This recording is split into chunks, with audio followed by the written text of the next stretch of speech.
Graça e paz, Deus abençoe a todos. Estamos de volta com os Salmos de Davi, os tesouros de Davi, e o Salmo de número 4 inicia da seguinte maneira: Quando te invoco, responde-me, ó Deus, minha justiça. Na angústia, tu me aliviaste. Tem misericórdia de mim e ouve as minhas súplicas. Graças a Deus pela sua palavra. Davi expressa a sua gratidão a Deus, a sua confiança a Deus. E ele atribui à intervenção divina o fato de ele ter sobrevivido a inúmeras batalhas, a inúmeros combates. Numa época em que os conflitos eram bem próximos, né, as batalhas envolviam invariavelmente algum contato, algum não, né, um intenso contato físico à proximidade. Naquele período, uma arma que atingisse o inimigo a 100 metros, 200 metros, era uma arma assim, coisa espetacular, algo de outro mundo. 500 metros, então, era um instrumento extraordinário. E as pessoas naquele período já construíam máquinas para combate, né, para lançar pedras, rochas e coisas desse, cavavam túneis. Estratégia militar no ser humano sempre foi desenvolvida desde muito cedo, mas os combates invariavelmente terminavam com a proximidade, né? Arco e flecha, lança, principalmente espadas e lanças. E o rei Davi esteve em inúmeras situações de batalha. Ele enfrentou e sobreviveu a inúmeros combates literais.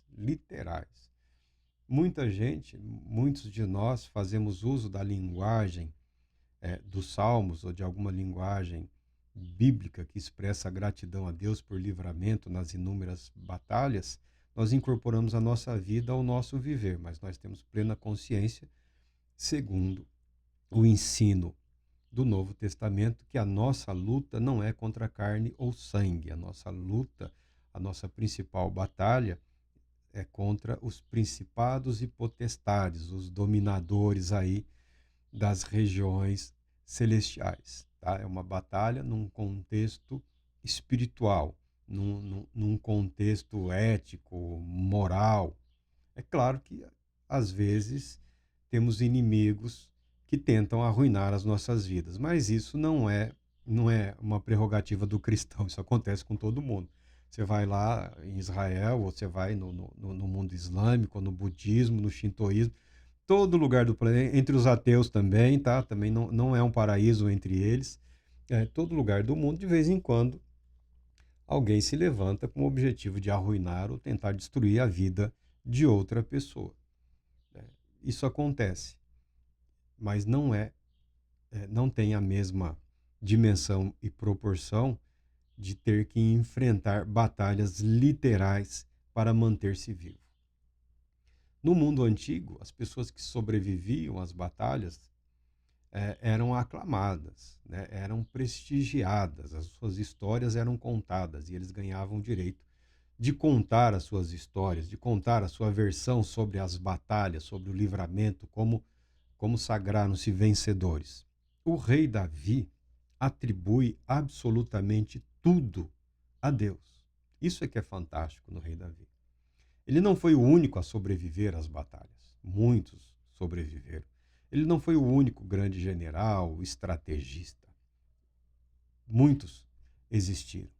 Mas Davi, você pega os Salmos, absolutamente tudo, todas as circunstâncias das quais ele saiu com vida, ele atribui à graça divina. Ele reconhece o agir de Deus. Esse salmo aqui, o salmo de número 4, o comentarista fala aqui que no original seria: Tu que no aperto me abriste espaço. Reconhecendo o livramento. Tu que no aperto me abriste. Que aperto é esse? É o aperto da batalha, dos conflitos, dos exércitos enfileirados, preparados para o combate. E às vezes as fileiras eram desfeitas e um grupo ou outro via-se cercado, né, aflito. E pelas narrativas da Bíblia, pelas narrativas dos Salmos, em várias ocasiões, o rei Davi se viu numa situação de desvantagem. E nessas inúmeras situações, ele conseguiu sair com vida. E ele reconhece a mão de Deus livrando-o em todas as batalhas. Davi foi derrotado por um único homem. Davi só foi derrotado pelo rei Davi. Davi, enquanto as batalhas eram contra os inimigos estrangeiros, contra os falsos amigos, contra os próprios filhos que se levantaram contra ele, contra aqueles que o traíram, ele saiu vencedor de todas essas batalhas. Mas quando ele teve tempo para descansar e enfrentar a si mesmo, ele acabou sendo derrotado pelo rei Davi. E mesmo nessa situação, Deus foi fiel a ele, Deus o levantou, Deus o restaurou, ele cumpriu a sua vida, ele cumpriu o seu propósito como rei de Israel e teve a oportunidade de colocar o seu filho Salomão como herdeiro do trono, que naquela época, que naquele período era praticamente uma intervenção divina, fazer o seu sucessor no mundo de ganância, de guerra, de ódio e de conspiração que eram as monarquias daquele período. Davi reconhece Deus agindo fielmente. Davi afirma que aquele que é fiel a Deus está seguro. A fé, a confiança, a fidelidade a Deus, ela resulta em segurança, segurança literal. Segurança literal, é o que ele viveu, é o que ele experimentou, é o que ele afirmou nos dias dele e é o que Deus permitiu que ficasse registrado para nós hoje. Deus é fiel, vale a pena confiar em Deus. Como era costume na composição daquela época, ele prepara um texto louvando a Deus e imediatamente ele chama a atenção dos homens, dos filhos dos homens. Chama a atenção daqueles que ele considera que não estavam sendo fiéis e leais a Deus. Ele exalta a Deus, ele até expressa que Deus, minha justiça, Deus é aquele que me justifica, Deus é aquele que me julga, Deus é aquele que me isenta. Tá? Deus é aquele que me faz justiça, Deus é aquele que me justifica, Deus é aquele que me vinga. Deus é justiça e vingança, essas palavras se interpolavam no mundo antigo, tá? Não precisa ficar preocupado com isso. Deus é a minha justiça. É uma maneira de referir-se a Deus no que diz respeito ao relacionamento que Davi desenvolveu com Deus. Seria como que um nome, Deus minha justiça, Deus minha justiça, aquele que é minha justiça ou aquele que me justifica. Aí ele muda, ó filhos dos homens, até quando difamareis minha honra? Até quando estareis amando ilusões e procurando a falsidade? Filhos dos homens. Para não dizer pecadores, ele usa a expressão filhos dos homens, tá?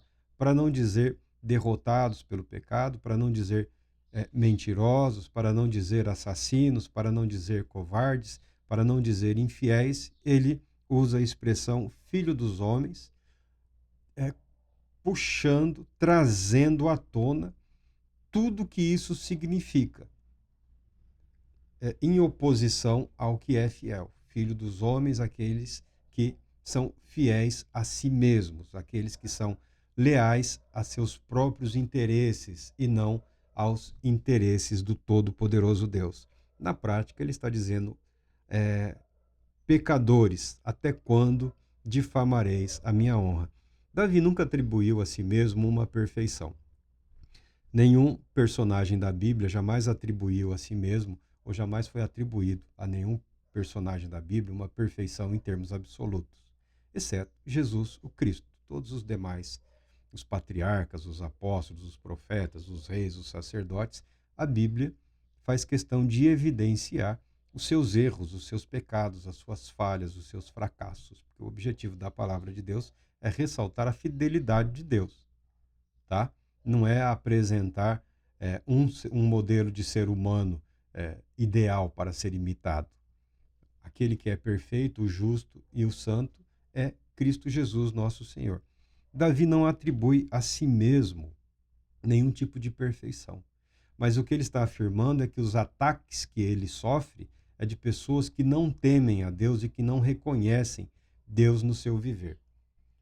Davi tinha pecados como todos os homens têm. Davi falhava como todos os homens falhavam. Mas a questão aqui é, algumas pessoas estavam querendo embaçar o agir de Deus. Embaçar assim, tentando obstruir a visão da glória de Deus atuando na vida de Davi. Algumas pessoas estavam tentando ofuscar a fidelidade de Deus, tentando atribuir a, a vitória de Davi, ao êxito, ao sucesso, algum tipo de vileza, de mau caráter, que ele fosse pior do que as demais pessoas.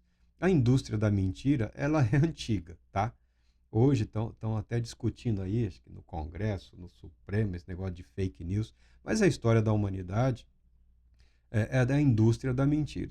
Isso sempre existiu, isso continuará existindo. É que hoje, com os recursos financeiros e tecnológicos, é possível lançar aí um dilúvio de mentiras sobre uma pessoa, sobre um grupo, sobre uma sociedade inteira, de uma forma intensa e cruel, né? A intensidade hoje com que essa indústria atua, ela é muito, muito maior do que nos dias do rei Davi. Mas naqueles dias já existiam os conspiradores, os faladores, os fofoqueiros, né? Aquelas pessoas que iam se infiltrando e difamando, tentando diminuir a honra. E Davi, que reconhece na fidelidade de Deus a sua vida, a sua vitória e o seu sucesso, ele questiona. Ele questiona os filhos do pecado, ou os pecadores, né? Até quando difamareis a minha honra? Mas que honra é essa? Que honra é essa que Davi defendia? É a honra de todo aquele que vive a serviço de Deus. É a honra atribuída, é a honra que não é fruto do próprio ser. É o ato de ter sido honrado por Deus, é o ato de ter sido agraciado por Deus. Davi nunca disse: eu venci pela minha força. Se eu tenho força é porque Deus me concedeu. Se eu sou veloz em combate é porque Deus me deu velocidade. Se eu consigo fazer uso de um arco de bronze, que era uma arma de precisão e de médio alcance naquele período lá, ele atribuía essa força física a Deus também. Graça, a palavra que nós usamos hoje em dia é graça, é o favor de Deus, favor imerecido. A honra que Davi está defendendo é a graça de Deus que atuava na vida dele. E ele fala: até quando, ó pecadores, difamareis a minha honra? Porque não era dele, não era nata ou inata, foi dada por Deus, era um presente de Deus. Davi sagrou-se rei porque Deus decidiu que ele seria rei. Do contrário, ele teria continuado pastoreando as ovelhas lá da família e teria seguido a sua própria vida. Talvez tivesse se tornado um oficial, talvez tivesse se tornado aí um famoso guerreiro em combate, mas rei de Israel, ele o foi por intervenção divina. É isso que Davi está defendendo. Não a si mesmo, não a si mesmo, nenhum direito pessoal. Ele está defendendo a verdade de que foi Deus quem o escolheu e isso não pode ser tirado. Na sua vida, na vida daquele que é fiel a Deus, a graça de Deus, o favor de Deus não pode ser retirado, tá? Não tem palavra, não tem ação, não tem mentira, não tem entidade neste mundo que possa mudar o que Deus destinou para você. O que Deus te concedeu livre e gratuitamente é seu.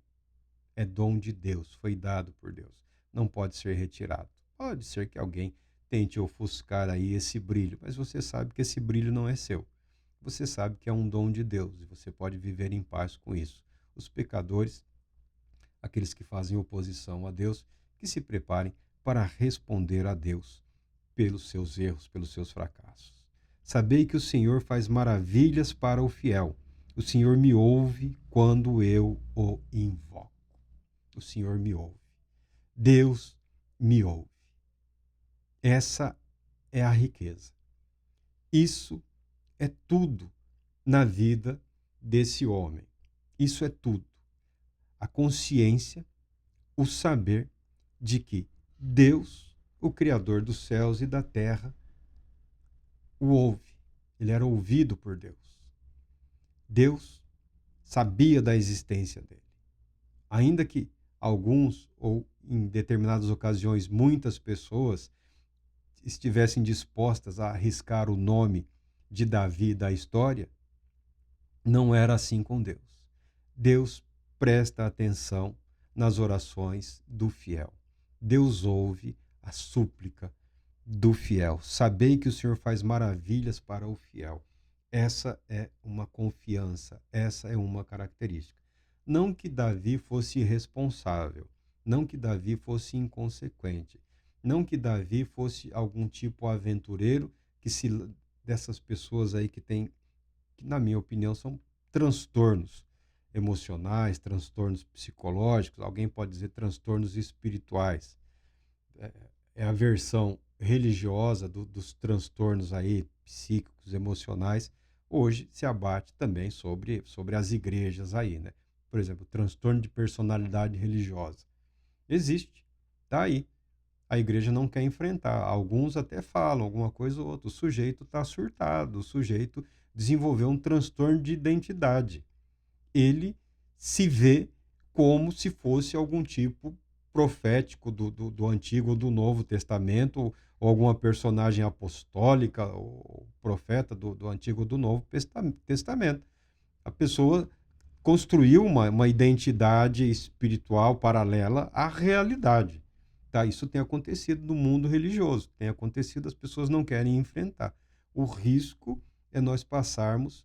A minha preocupação não é nem as questões financeiras aí dos charlatões, que é dinheiro, é dinheiro, é dinheiro, mas dinheiro você resolve. A minha preocupação são as loucuras mesmo, né? Como nós tivemos em vários lugares do mundo, na América Central, na América Latina, no próprio Estados Unidos também, de vez em quando alguém lá surta, esse negócio de liberdade, liberdade absoluta de expressão, o cara surta, fala que é um profeta, que é um apóstolo, daqui a pouco dezenas, centenas de pessoas mortas ou assassinadas. Minha preocupação é só essa. Minha preocupação é só essa. É não querer enfrentar a realidade e usar uma fuga espiritual para fugir das dificuldades da vida, tá? Mas Davi não era esse tipo de pessoa que se lança em situações de perigo para tentar forçar Deus a defendê-lo, tá bom? Davi não fazia isso. Davi não fazia isso. Não era o pensamento dele, não era a atitude dele. Ele se defendia, ele se protegia, ele enfrentava as batalhas das quais ele não tinha como fugir, não tinha como evitar. Estremecei de ira, mas não pequeis. Refleti em vosso leito e acalmai-vos. A ira. A ira. No mundo de hoje, os raivosos estão em alta, né? Os temperamentais, os desequilibrados, os desajustados, os que não controlam a própria língua, os que ofendem, os que insultam. Eu vi aí até um líder falando que de tirar a vida, né, de um outro líder, de um outro político aí, como se ele fosse Deus, como se ele tivesse o direito de decidir quem é o bom, quem é o mal, quem pode viver, quem não pode viver. Esse nível de arrogância sempre existiu e agora está ganhando notoriedade mais uma vez. Está ganhando notoriedade. As pessoas que não buscam o controle ou o domínio próprio, que nas situações de poder abusam para arruinar, para destruir. É o que diz a Bíblia. O diabo, o inimigo, ele veio para roubar, matar e destruir. Pode usar qualquer pretexto religioso. Está roubando, está matando, está destruindo. É um agente de Satanás. O diabo veio para roubar, matar e destruir. Roubar, matar e destruir. O diabo é o pai da mentira. O mentiroso, o assassino, é filho do diabo. Tá? Há exceções? Não, não há exceções. Tá bom? Ah, mas alguém pode. o que pode ou não acontecer deve ser avaliado individualmente, mas na prática, a princípio, por princípio, o, o filho do diabo age conforme o diabo. Davi fala que é mentiroso, tenta tirar o brilho da, da vida dos outros, né? Tenta apagar a história, né? Tenta ofuscar a glória de Deus na vida do outro, porque se na vida dele não está acontecendo, então ninguém merece, ninguém é digno. É o filho do diabo. Está roubando, está matando, está destruindo, filho do diabo. É simples. É simples. Ah, Marco, mas como é que nós vamos viver nesse mundo? Vamos viver de uma forma saudável, equilibrada. Vamos viver sendo responsáveis diante de Deus nos limites das nossas competências e atribuições. Não somos responsáveis por todas as batalhas que estão ocorrendo no mundo. Somos responsáveis, cada qual, pelas próprias decisões, pela própria vida, pelo próprio modo de viver. A fala. Ninguém é obrigado a falar. A, a, a Constituição no mundo todo dá à pessoa o mais sagrado dos direitos, não é o direito de falar. As pessoas hoje estão muito preocupadas. A liberdade de expressão. O mais sagrado dos direitos é o silêncio, tá? Porque é o único jeito de você não se autocondenar e não se incriminar. Então, ninguém é obrigado a falar. Ninguém pode ser obrigado a falar. O direito ao silêncio.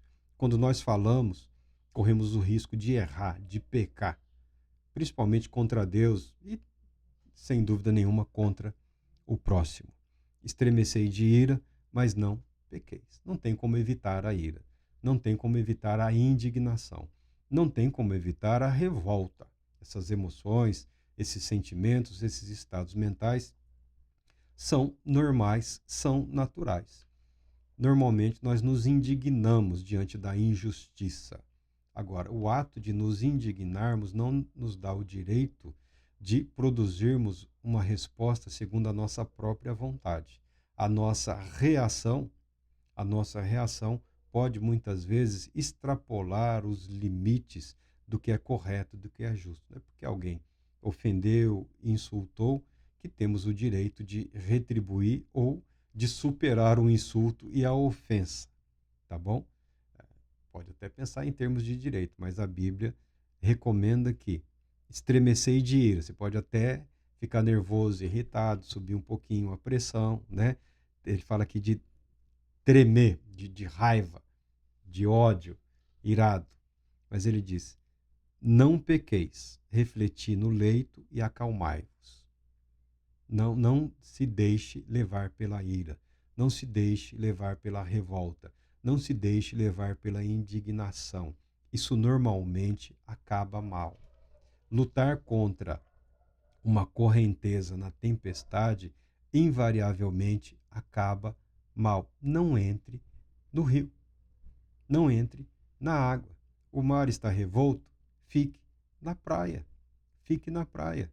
É uma luta, é uma batalha na qual você será envolvido e quando você se der conta, estará usando as mesmas armas e ferramentas do inimigo. Fica feio, fica desagradável o filho de Deus ser confundido com o filho das trevas. É o que está dizendo aqui o nosso amigo, o querido rei Davi. Ofereceis sacrifícios justos, como Deus requer, e depositai toda a vossa confiança no Senhor.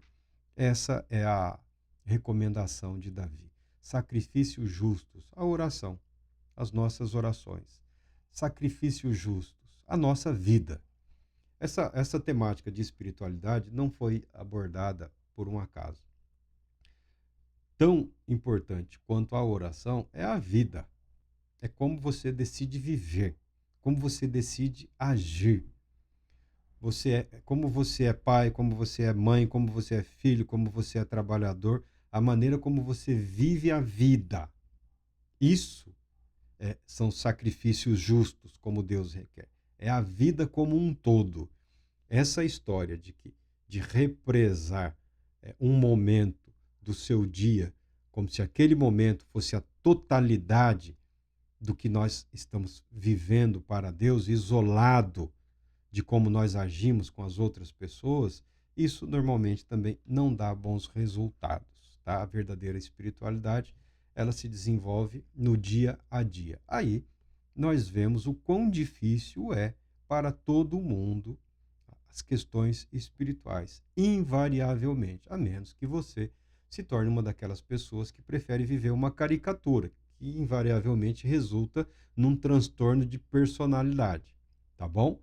Vai acabar, corre o risco de acabar aí precisando de ajuda profissional para se desfazer de um empecilho, de uma dificuldade que você mesmo pode criar. Esse transtorno de personalidade religiosa, que está aumentando muito nos dias de hoje. As pessoas estão aí, é um surto voluntário, fugindo da realidade, criando um vocabulário, um linguajar, uma coisa completamente fora do que é real. Isso corre o risco e também trará as suas implicações. Via de regra, um quadro profundo de depressão ou de ansiedade, seja como for. Invariavelmente vai acabar trilhando esses caminhos. Um caminho de um esgotamento, um caminho de um embotamento psicológico e espiritual que pode levar a uma derrocada, porque é a construção de uma personalidade irreal. Pelo menos é o que a gente vê, é o que muita gente tem visto, e é algo no qual muitas pessoas têm mergulhado, como se isso fosse uma verdadeira espiritualidade. Não o é. Nunca o foi e nunca será. Mas o Salmo de Davi diz exatamente sobre isso, sobre a realidade, por mais difícil que seja. O fiel a Deus está seguro. O fiel a Deus está seguro. O fiel a Deus está seguro nas mãos de Deus. Não importando o que aconteça, o resultado final é segurança eterna nas mãos do Todo-Poderoso Deus. Deus Todo-Poderoso te abençoe, te proteja e te conceda paz, muita paz.